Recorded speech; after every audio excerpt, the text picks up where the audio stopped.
Welcome to the Wizards of Ecom, your no-fluff playbook for online success. Each episode is fully packed with actionable tactics you can implement in your business right now. Take your life to a higher level and excel in your online success. It's time to work on you and your business. Let's do this. Welcome back to the Wizards of Ecom. My name is Carlos Alvarez, and I will be your host for the show. On today's episode, we have the founder of PPC University and veteran Amazon seller, Mina Elias. Welcome to the show, Mina. What's up, Carlos? It's good to be back. I'm super excited about this episode. Absolutely. I thought you were on the show before. You were definitely on my list of like people to get in early. And I think the reason it missed was like the pandemic. Mm-hmm. And you actually presented on a PPC topic to the Wizards of Amazon community during the pandemic. So that's probably what I thought it was. It was a great presentation, by the way, and my group wants you back. Yeah, no, I'm happy. I'm happy to do it. I know we talked about doing it live, and I've learned a lot more about PPC since the last time. So there's so much more to share, and I'm always learning. I love it. Yeah, absolutely.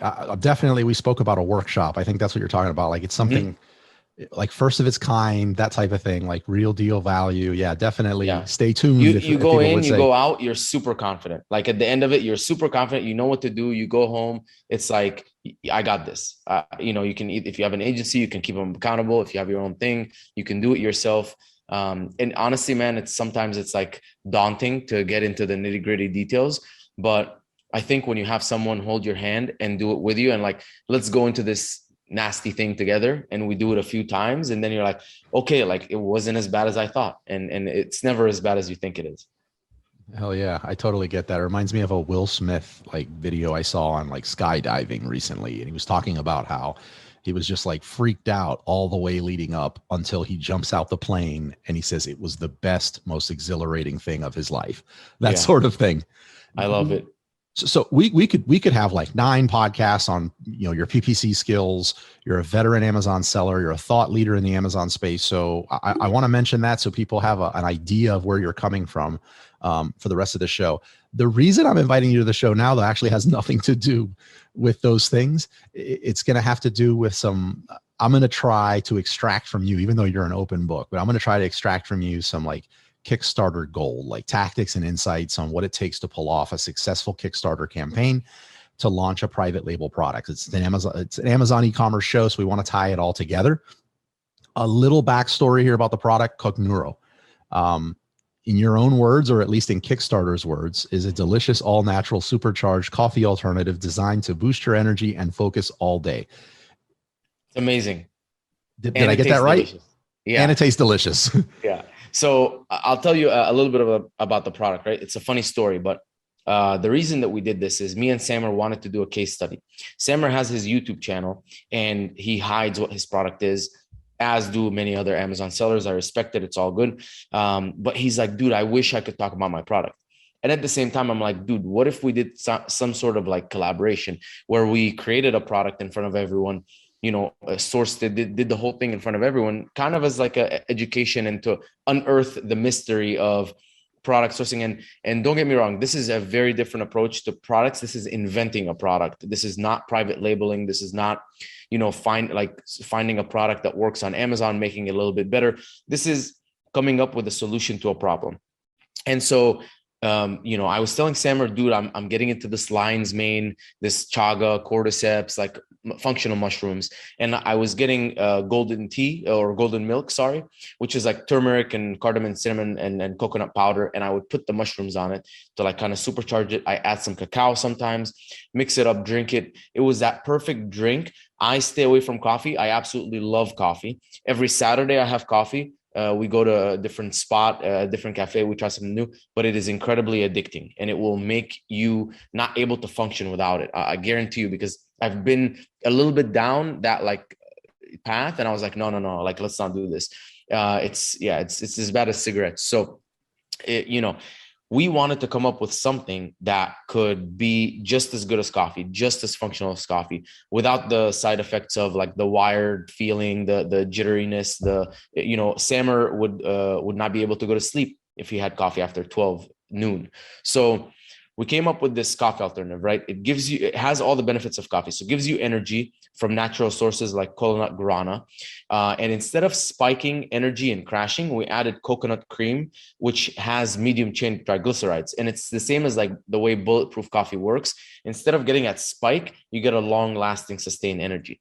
Then we add functional mushrooms to it to help boost your focus and your so you can, since we're making it for us, like people who are focusing all day on the computer, we added some like superfoods in it, ashwagandha, maca, to help with your adrenal glands, which coffee really messes up. And then at the end, we made it taste like hot cocoa. So you can drink it, you can feel like, this is a nice warm cup of hot cocoa, and it can become a ritual. And it's called Cognuro Ritual, because our goal was to make it a ritual for you to consume every day. So we came up with the solution to the problem, and I told Sam, I was like, okay, like we already know how to do the Amazon thing, right? We can source the product, make it everything, and then just put it up on Amazon, rank it, PPC, all that good stuff, get reviews from our friends. And it's pretty simple. I said, I wonder if we would be able to raise the money to create the product, without putting our own money in, and we would do it through Kickstarter. And like I said at the beginning of the show, I love learning and I love trying and I love failing, because the more I fail, the more experienced I become and the faster I learn and the more skills I get. And so I said, let's get this thing up on Kickstarter. And, it was a crazy journey. We talked to Kirsten. She's a Kirsten Ross professional at Kickstarters. But like she does like $200,000, $300,000 million Kickstarters, but we got a lot of good information from her. And, we actually, for this case study, went out and hit up Getida, Thrasio, PickFu, Cellarize, Incrementum, Ping Pong Payments, and they all sponsored the entire challenge. And they said, yeah, we would love to like give you money to support you experimenting in front of everyone. And so, I just want to say thank you to those guys for believing us and supporting us. But I learned a lot at the Kickstarter, and I'd love to share everything. So I don't know, you tell me where to start. No, absolutely. I love that. You got ahead of me on like two questions I had. And not ahead of me, like you already answered them perfectly. Like some of the stuff I wanted to know, like more about like why. I'm a longtime consumer, and it really just became a habit, but I felt like I stopped getting any positive stuff out of it. And it's not just because you're on the show, a brand called Mudwater. And yeah. I actually stopped Mudwater when I saw your campaign go out, because I'm like, this has got to be awesome.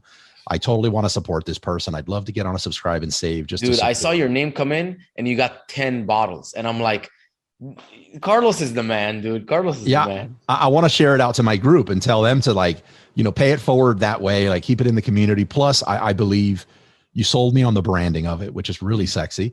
And then hearing you talk and seeing how you're all into fitness and, betterment on an Instagram, what is it? At Egyptian Prescription, I think it is. Yeah. Like, Egyptian Prescription Alive. Yeah. Seeing all that, to see that you actually live it was like, damn, I want to be part of this. Like, let me drink this. I have no connection to Mudwater. I'm also like a nootropics junkie. Like I love Alpha Brain. I don't know if you think that's a good one or not. I used Alpha Brain when it first came out, when I heard Joe Rogan talk about it. Yeah. So Joe Rogan got me. So I'm on Alpha Brain. So I'm imagining my ritual being something with nootropics and that. I also guzzle coffee big time, like 5 today. I know it's bad, totally addicted. So maybe Cognuro breaks me of that. Now, you've described the product really good. I think everyone has a nice visual of what we're going to be talking about for the rest of the episode, because the Kickstarter was for that product. Yeah. I don't want to spend a ton of time on the basics, but for someone that's like, what the heck is a Kickstarter? In your own words, what is Kickstarter for someone that's never visited the platform?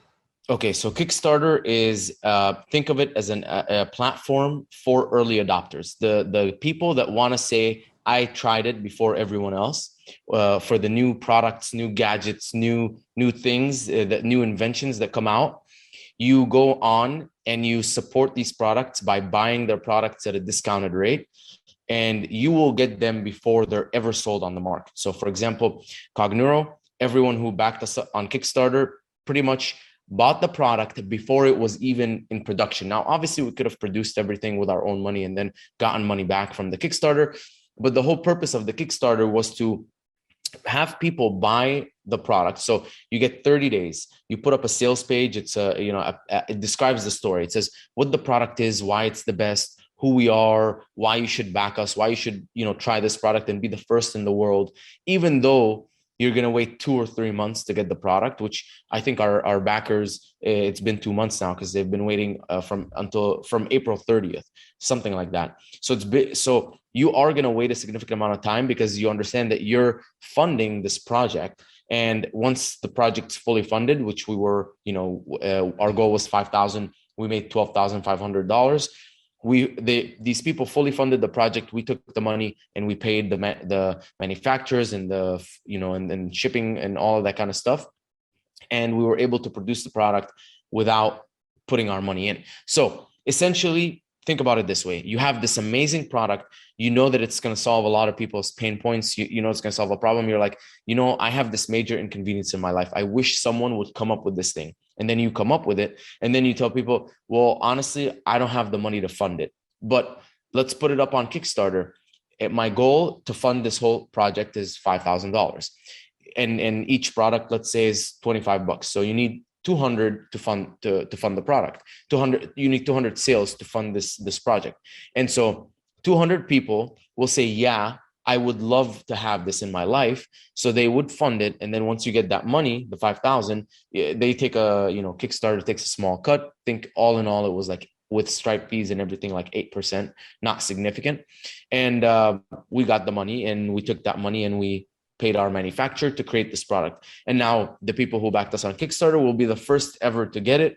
And then, a few weeks later, whatever, it's going to be out on Amazon and so on. And, the masses can go get it. So that's kind of the concept of Kickstarter.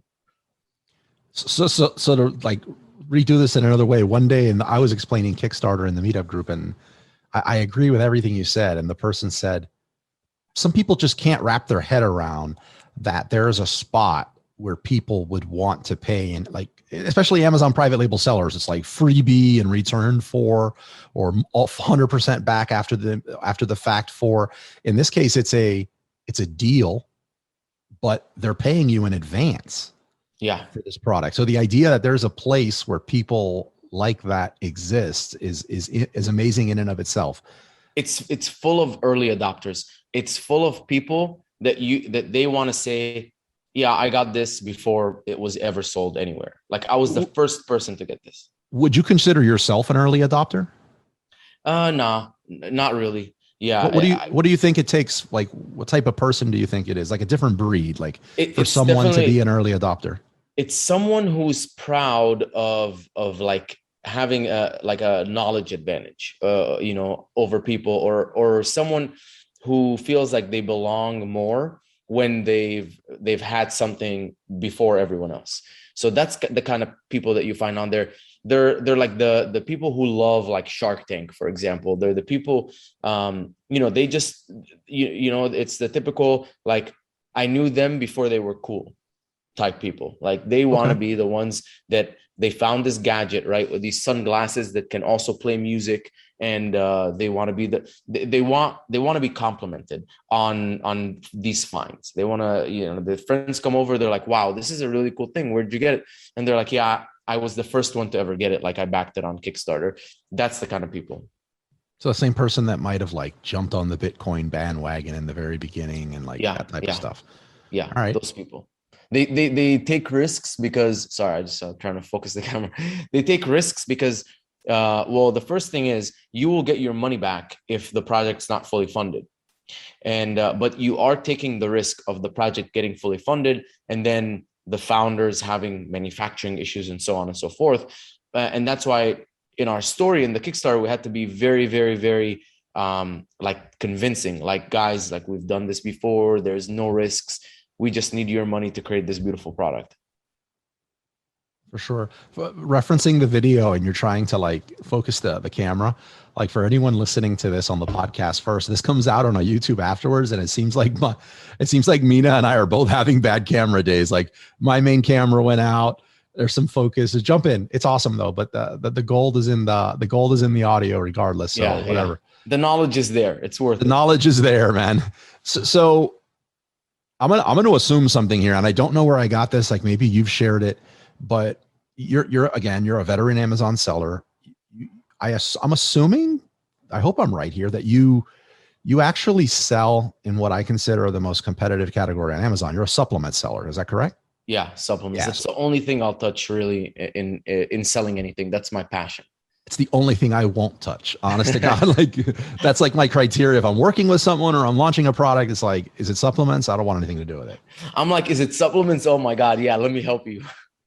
So you can be average, I feel, like middle of the pack in selling supplements on Amazon and just be a god when it comes to like other categories. Cause like what it takes to be successful in the supplement category on Amazon is a lot. So yeah. with that experience, you mentioned already a little bit about why you, like one of the motivations to also go to Kickstarter, because you have the skill set. And you mentioned Sammer, amazing content creator, like one of my top 10 content creators. I'd love to have him on the show, but you guys get together, both of you having more than enough experience to just launch this directly on Amazon. Can you talk a little bit more about like what influenced that? I know you touched on it briefly, but that's a big decision. Yeah, honestly, have you heard? Do you know Greta Van Riel? She has like this Instagram course by founder. Anyways, she has a brand, right? She sells watches, and you sign up for the next watch drop, and you can only buy the watches 5 days out of the month. So they're pretty much in 5 days. They sell the watches, and then for the other 25 days of the month, it's completely like you can't buy it, and it creates like this thing. And dude, I was like, man, I wish I could pre-sell my stuff. I wish I could, say, guys, we're having this new, hard work freedom ice flavor coming out soon. If you want to be part of it, if you want to be the early adopters, I guess, sign up for this wait list and be able to create a product and pre-fund it and pre-sell it before it's ever made. Just like that was very, very attractive to me. And so I wanted to challenge myself. I said, is it possible for us to create a product that is so good that people are willing to prepay for? And I mean, we've seen this with what, with cars, we've seen it with iPhones, we've seen it with so many things where you're willing to buy the stuff just so you can be the first to get it, even though it's going to take a while, which is kind of like the anti-Amazon. On Amazon, everyone wants to get the stuff super quick. So for me, it was a very attractive concept, and I really wanted to challenge myself and see, is it possible for me to create enough buzz, enough demand, and enough like signups and pre-sales to pre-fund production run? Because pre-funding production runs, that puts you in a negative cash flow cycle. And if for the people who don't know what that means, it means that I get my money from my customers before I pay money to my manufacturers, whatever, to make the product. Now, imagine how much you can scale if you can do that. Because if a customer is giving me $25 and it's costing me $10 to make, I'm pocketing $15 before ever paying anyone. So I can fulfill a billion orders, right? Because I'll get the $1 billion worth of orders and then pay the manufacturer after the fact because of that negative cash flow cycle. So that's just been very appealing, and it's something that I'm not good at. And I really, and I wouldn't say I'm good at Kickstarter. We pretty much, I think, in my opinion, we sucked. We did good. We did like 250% of our goal, of our like backing goal. But looking back, there's so many things that we messed up, and there's so many things that we could have done a lot better. And I'd love to touch on everything. I love it. Are you familiar with Nerdy Nuts? The brand? Nerdy Nuts? No. nerdynuts.com. You got to check out that website. So I can't believe I'm drawing a blank on the name, but what you just described, that's what Nerdy Nuts does. So they have these like once a month. It's once a month or like once every other month that they have small batch. They could scale more, but it's more like small batch, homemade, like flavored peanut butter, and it's only available during a certain period of time, and you have to pre-order these things. There's a technique, there's a name for that strategy or that marketing strategy on that exists. I'm drawing a blank on it. So God, it's right on the tip of my tongue, but I imagine it's very hard because you're risking a lot. Like what happens when your sale or your availability to sale ends and somebody wants to, so I'll buy 5 of them. You got to stick to your guns. Otherwise that scarcity disappears. Yeah. I agree. And it's tough, but I think that you'll never be able to do it unless you try it. Right. Like, I mean, maybe if we did it and we didn't convince enough people and only 10 people bought, I mean, in Kickstarter, the worst case scenario is I would have then put my own money in and we would have, reached the funding goal with our own money, just so we can get the money out and been like, okay, guys, we sucked at the Kickstarter thing, but we tried it and we identified some of our issues. But if I was doing a pre-sale on my website, like the Nerdy Nuts, and I only got 5 people, I mean, I'll never learn how to do it unless I go through that failure. So for me, I embrace those things. For anyone listening to this too, I want everyone to get it. So I'm repeating some of the stuff here because I think it's important.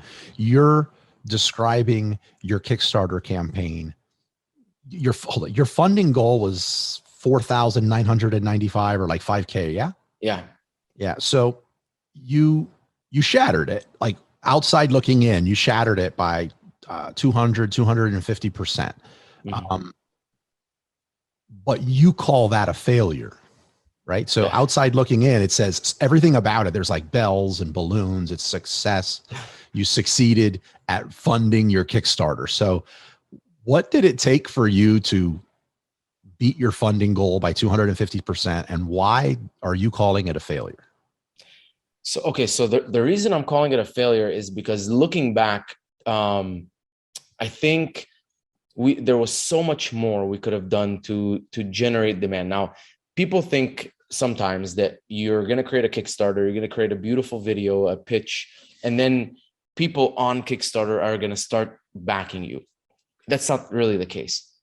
The case is you have to bring your own audience to Kickstarter. You have to generate the demand outside of Kickstarter. And once you generate like all of that demand and you launch it on Kickstarter and they go and back you on Kickstarter, you will get a halo effect of Kickstarter buyers that will, then come and say, wow, a lot of people have funded this. I also want to fund this so I can get it first.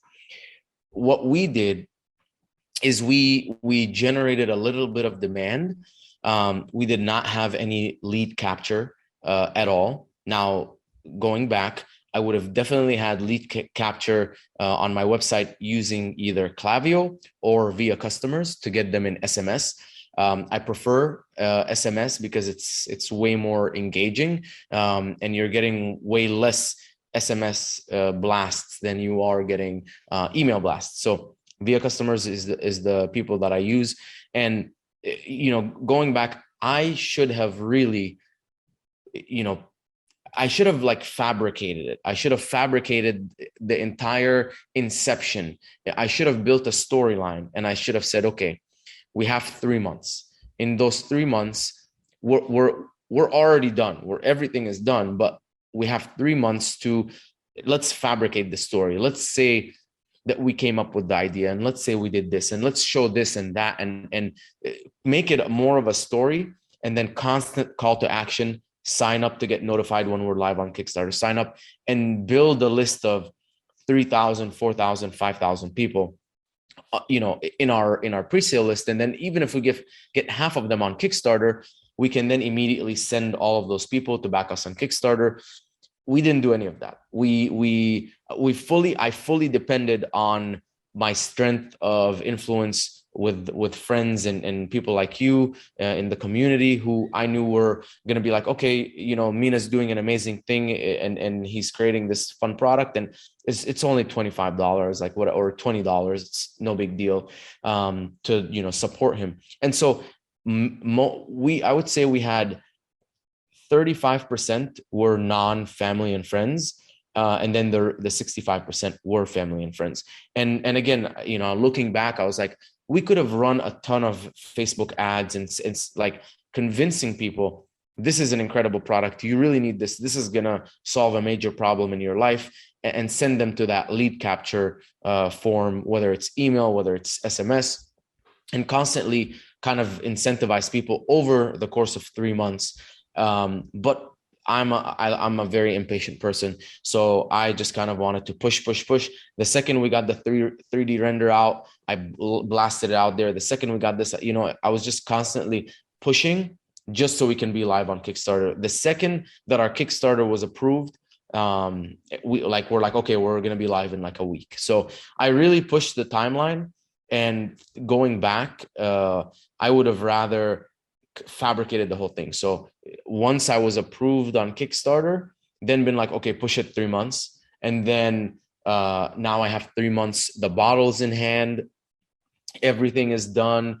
We're able to like create all of this content, all of this over 3 months to kind of get that audience. So if you are thinking of doing a Kickstarter, I would highly recommend you take, a few months of building a list, and you could do that through paid traffic. Facebook is super powerful. You can do that through TikTok. You can do that through Instagram. And I think TikTok is incredibly powerful. And, I've been getting in touch with a lot of TikTokers to create content for my other brands.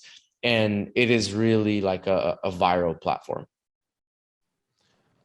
So what I hear you say is that if you can hit the redo button, the number one thing that you would do differently is you would build the story and the list well in advance, maybe 3 to 6 months in advance of actually launching the Kickstarter.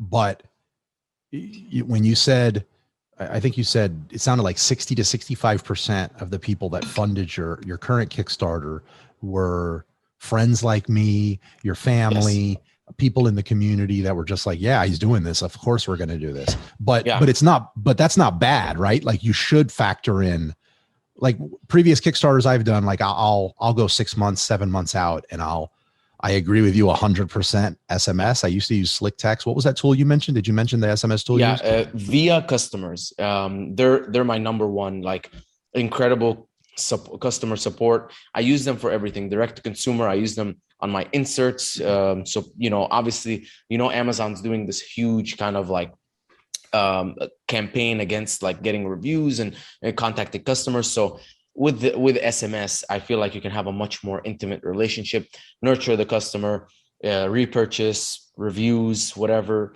all of that good stuff. And so they're amazing because you sign up with them and they bring you like a guy, and he's like, okay, here's what we've done for brands like you. Do you want us to implement it? And you're like, yeah. And you're like, by the way, can I do a 4th of July, campaign? By the way, can I do like everyone who's bought from me once, but is not subscribe and save? Can you hit them back after 30 days and offer them a deeper discount for subscribe and save?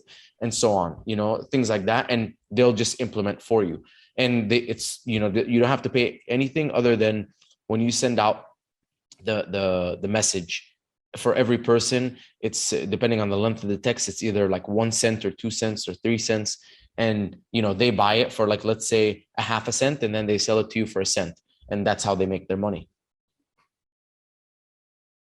I opened their site now to check it out. I was using Slick Text forever, but I used them mostly for their short codes, but now short codes are like a thing of the past, apparently. So I'm looking for an alternative anyway. So yeah, 6 months out, I would look at my contacts list, and it would almost be like a purge. And I'd go and I'd say, okay, do I feel comfortable enough even asking you to support me on a Kickstarter in 6 months? If the answer is no, I just deleted you from my contacts. Like, you shouldn't be there. And at that point, really, you don't have to, but if I feel uncomfortable even asking you to support me on something, or I feel like I have to hide it, it's like, you shouldn't be on my contact list. Like, you really shouldn't. So I go through this long process, and I put together like a Google sheet of people I could ask, make sure I have their current number, get a verbal confirmation, and then keep circling back like every 2 months. But that's pretty genius. What do you feel like you nailed on this Kickstarter? I feel like we nailed our pitch. So let me talk about the pitch, right? This is one thing I feel like we did good, because I have some friends who are kind of in the industry and in like the entertainment industry. And so I got a lot of help from a lot of people. Now, if you go on any Kickstarter page, you'll notice you have the title, you have the like a small banner, and then you have the video pitch. And that's what people rely on to sell the product. And then you have a long sales page. Think of it as enhanced brand content times 10. So it's like right after the video, it's like you have image, you know, with small amount of text and call outs, just so, you know, it's like, here's our story. This is what makes us different. These are ingredients and so on and so forth. And you can always go to, you know, Kickstarter.com/neuro/cogneuro. I believe that you can look at our thing. So anyways, we said, okay, how do we come up with a pitch? The first thing was, let's come up with a written pitch. So I came up with a written pitch, and, you know, I went on Zencastr, which is where I record my podcasts. And we only had one person do it, which is our female co-founder, and she recorded the pitch. So I wrote it out, and we said, okay, like change up anything that, you know, is like grammatically not great, practice it. And then I want you to say it. And so she said it. And then what I did was, we took that audio, we sent it to a designer, a video editor, my video editor. And I said, go get stock videos and add the stock videos on top of this video to match what she's saying. And so now we had some sort of like blueprint, and we looked at the blueprint, and it was like, okay, it's not that good. So back to the drawing board, and then we wrote out again a new pitch, and then she recorded again, and then we put again stock videos on there. And then when we saw it, we're like, this looks really good. It gets me excited. There's a hook at the beginning. It's like energized, focused, motivated, locked in. That's how I want to feel. That's how you feel when you drink Cogneuro. And I was like, right off the bat, I was like, yeah, I want to feel those things. Yeah. And then it got into a little bit of like, you know, do you hate this negative side effect of coffee? Do you hate that negative side effect of coffee? Well, this is our thing, and this is why our thing is really good. And so I liked it a lot. And so then the next step was, we went to a studio, and it wasn't expensive. It was very cheap. I think $150. And we pretty much just were in a like a padded room with a microphone, like a nice microphone. And we went in, and I said, okay, record the pitch. And, you know, it was sentence. And obviously she could take breaks, but every sentence kind of needed to sound good and flow together. So we recorded it. We sent it to a guy. He chopped it up and made it sound like a perfect pitch. So now we had that. We then went to a professional video editor or a cinematographer, or whatever they're called, but like the next level, like movie production, series production. That one cost us $600. And pretty much I told him, all you need to do is put stock videography in there. So we put stock videography on the whole thing. And then we identified areas, like, you know, 5 or 6 areas where we could, you know, essentially insert ourselves in as the founders. And so I hired a video editor, videographer here in Los Angeles. He came to my house. We set up, you know, on my counter. We got the Cogneuro mixing. We did a shot in the balcony where she was talking about the product. We did a shot on the table where we were like researching ingredients. And, you know, it took a few hours. We took 5 or 6 different shots. We sent it to the video editor. He inserted them. So now it was a flow between stock, reel, stock, reel, stock, reel. And the entire pitch came out beautiful. You know, I think I'm starting to put some stuff in the background together. Like my mind is working, because you're dropping real numbers. You mentioned Facebook ads too, which we didn't even mention a number that could potentially go to a budget. So yeah, why did you pick 4,995? Because it sounds like what you dropped. What did that cover? The production cost? Like, how did you pick that number? So we honestly arbitrarily picked a number that seemed very achievable, and that we knew that within the first day we could reach 75%. So this is what we kind of did. I said, okay, we sat down. I said, who's our real friends that are 100% going to back us? So we didn't count you and all the other people. Oh man. Even though you are a real friend and I knew you were going to back us, but I said, listen, like, who's 100% going to give us this money? And so we made a list. Mom, grandma, like, you start naming all these people. My sister, if I bully her, you know.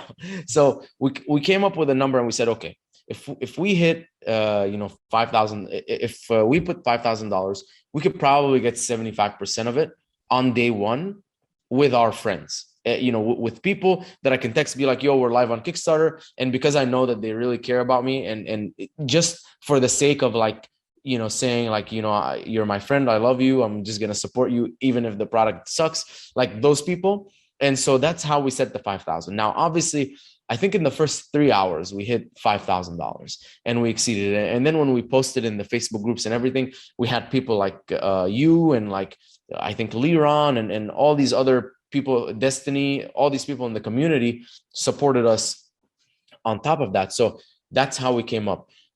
In terms of like cost, I would say, the videographer, it was $200.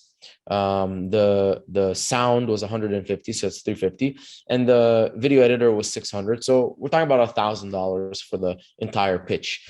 To create the enhanced brand content, 450 for using No Limit Creatives, and they created all of our graphics for us. And then I paid an employee $300 overseas to build the page for me.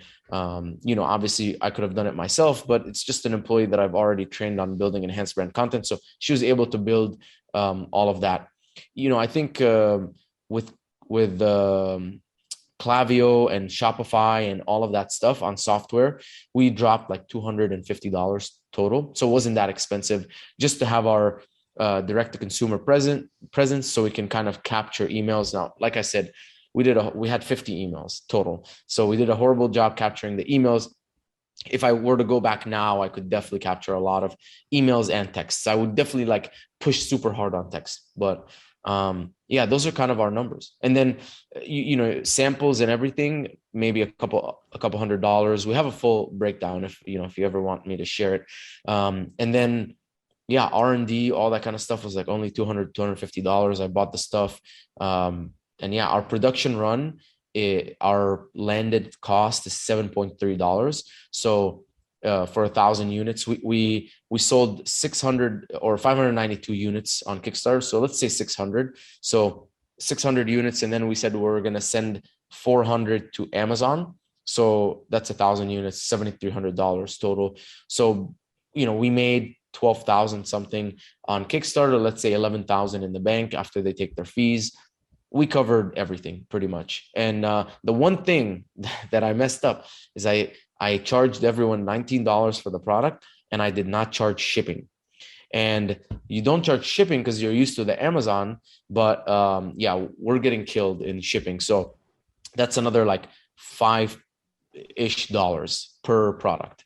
That happened to me. So like I was one of the, I've been selling on Amazon 15 years. And in the like after exiting my first brand, I got lucky early days. I started like, the only way you could describe it is I was single, I was recently single. I was whoring around Miami. I finally got, some money, and I was on my way to like be broke fast. And then when someone pulls me to the side, they're like, hey, you gotta change your ways. Like if not, you're going to be broke. I wind up getting into a beverage chilling device brand we created. And we were one of the first people to do whiskey stones. I don't know if you're familiar with whiskey stones. Yeah, I love whiskey stones. Okay. So we do a Kickstarter on whiskey spheres. Like now they're everywhere, but there was like these stainless steel spheres. We didn't invent them, but we didn't see them anywhere. And we're like, let's do a Kickstarter. Yeah. We hit our Kickstarter goal. We didn't charge shipping. These things got some weight to them, right? Compared to what we priced out, and we crushed our goal. I think you know what? I think we wanted 5,000 too, and we got like 70. Wow. And we got butchered in shipping. Yeah. Just an FYI, let me know and I'll add my shipping. So no, take a loss on mine. No, when we took the loss, we got to take it like a champ, and then just learn for next time. But it's okay. We learned a lot. Now we know not to do it again, and to always take into account every single, component of how much it's going to, cost when we're shipping out the product. So, we wanted like a really good deal to make our cost of goods like to make our sale price on Kickstarter really low. But I think, we really did not factor at all that shipping was going to be a whole separate thing. And no matter using also we thought about using like a third-party logistics, but then Matt Loberstein, I don't know if you've heard of Matt, but he mentioned you guys should do handwritten notes. Like, that's super cool. And I was like, that's actually a really good idea. So we wrote out a handwritten note and we took a picture and we told everyone like we're writing handwritten notes for the Kickstarter. And like the feedback was insane. They're like, oh my God, that's so amazing. That's so cute. And so it goes back to the whole, like, who's that demographic on Kickstarter? It's those people that care about like something cool, authentic. Like they're going to be, these people are essentially the only ones that will ever have a note from the founders, like a handwritten note from the founders. So it's stuff like that, like that people want to brag about. You said that approximately 70%, or like in the first day, 100% was done. And like within minutes, I think 70% was back. Yeah, 3 hours, 70. I think within 3 hours, we had 100% of our goal accomplished. Do you think, like, say me, early adopter, I don't know you since you're not counting me as a friend. No, I'm just playing. But like, so we don't know each other. I'm just cruising Kickstarter, wanting to like get in on an early adoption of something. And I see your offering. Do you think more people, you think I convert more when I see this at like $50 funded on 5,000? Or do I fund this more when I see it's almost about to be successfully funded? When it's almost successfully funded or already successfully funded, that's when we really saw like outsider people, because my eye was on the name list, and it was the three of us, and we'd have a meeting and be like, do you know this person? Yes. So 95% of the people to reach the funding goal was pretty much people that we knew. And then after we were very close to the funding goal or hit it, it was all random people after that. Would you do it differently next time? Like, assuming there is a next time, like, would you still flood a bunch of people in to attract other people, or would you spread it out sort of like X amount per day, like similar to like Amazon search, find, buy? Like, you want Kickstarter to keep seeing activity. How would you do it? No, I would blast as much as possible. So the only thing different that I would do, like I said, is build that list way, way, way bigger and have that story to keep engaged, like fabricate a story. Like, don't get me wrong. Like, yeah, everyone wants to see something real, but if you are actually living the reality of this project, it's not fun. It's not sexy. It's really not attractive when you're dealing with all these issues. But I would have written a story and said, okay, let's come up with this storyline. On day 15, we're going to show people like how we got this black bottle and we drew some stuff on it. All of this like fluffy movie type shit. This is what people like want. Like, they want to be entertained. They want to be taken on this journey and this story. You don't want to see me sitting on the computer looking at manufacturers' quotes for tin cans and staying up till 12:30 a.m. talking to people in China. That's not the attractive stuff. You don't want to see that. So I would have like definitely made a nice story, nice movie out of it, collected people's. But then when we launch on day one, I would probably send out like 7 text blasts in that day, like one every hour, until like every single person, either you stop, like unsubscribe, or you back it. Like, I don't care. Kind of like my contact list. Like, you just put up or shut up. Exactly. That's how it is. Really quick. I want to be respectful of your time, though. Really quick. This could go on and on with questions, but is there going to be another one? Like, do you see that happening? I think due to the lack of success we had with the first one, it's only right to do another one. Now that we have everything kind of tight, probably if we do a new flavor drop, it's going to go one of two ways. We're either going to do it on Kickstarter, or I'm going to sell it. I'm going to pre-sell it on the website, and I'm going to have the product on the website is going to say, that it's in a certain future date. And I will send a ton of traffic and blast everyone, say, get this drop. We're only producing like 1,500 of this flavor, and really, see if we're able to successfully pre-sell the product. I think if that's a skill that you can master, like, sky's the limit. Like, you can pretty much sell anything you want before it's ever made. And if I can master that skill, like, I think I will be very, very like dangerous, I guess, is one way to put it. Yeah. I call it 8 feet tall and bulletproof. Yeah. Yeah. Pre-sale is amazing. Absolutely. I don't want to keep you too much longer. I look forward to having you back to talk more about Kickstarter and definitely like a whole bunch of other topics in the Amazon space. I look forward to convincing you to come down to Miami so that we can like no convincing required. Zero convincing required. Make this PPC workshop a reality. Yeah. And before letting you go, like if someone wants to get a hold of you because they're thinking about starting a Kickstarter or have questions about this episode or about PPC University, about anything having to do with Amazon, what's the best way for somebody to get a hold of you? So the best ways are Instagram and Facebook. So my Instagram's at Egyptian_prescription_Elias. Facebook, Mina.Elias.7. You'll see me have a black shirt on. Other than that, hit me up there. I'm very accessible there. Go follow the FBAchallenge.com. That's where we're releasing everything to do with Cogneuro, every single step of the Kickstarter, every single step of launching on Amazon, sourcing, creating the LLC, bank account, everything. Literally we have a playbook of every single step that we're taking from zero to, if we sell the business, selling the business. And, there's a video on it, on like how we did it. And the Brax FBA group, that's where we post all of our updates. Yeah, but I'm not hard to get a hold of. If you have any questions, feel free to shoot them over. Mine, and I always tell people in my group, like, there's no such thing as a dumb question. We were caught on a real quick back and forth earlier. And did I hear you say that you had a podcast? Yes, I started a mindset podcast. What's up, man? Drop it. Yeah. Drop it right now. I'm going to subscribe. Yeah. Everyone listening to this should subscribe. It's called Undisputed Mindset. And initially, like I was, bringing a lot of people on, guests on to talk about mindset. And I kind of like got a little bit busy and it got away from me, but I really want to get back into it. And it's not hard to record or produce, and it's audio only. So, it's not bad. And I also want to do more solo episodes where I talk about certain things. Like I've learned so much, I've made so many mistakes. So I kind of want to share all of that stuff.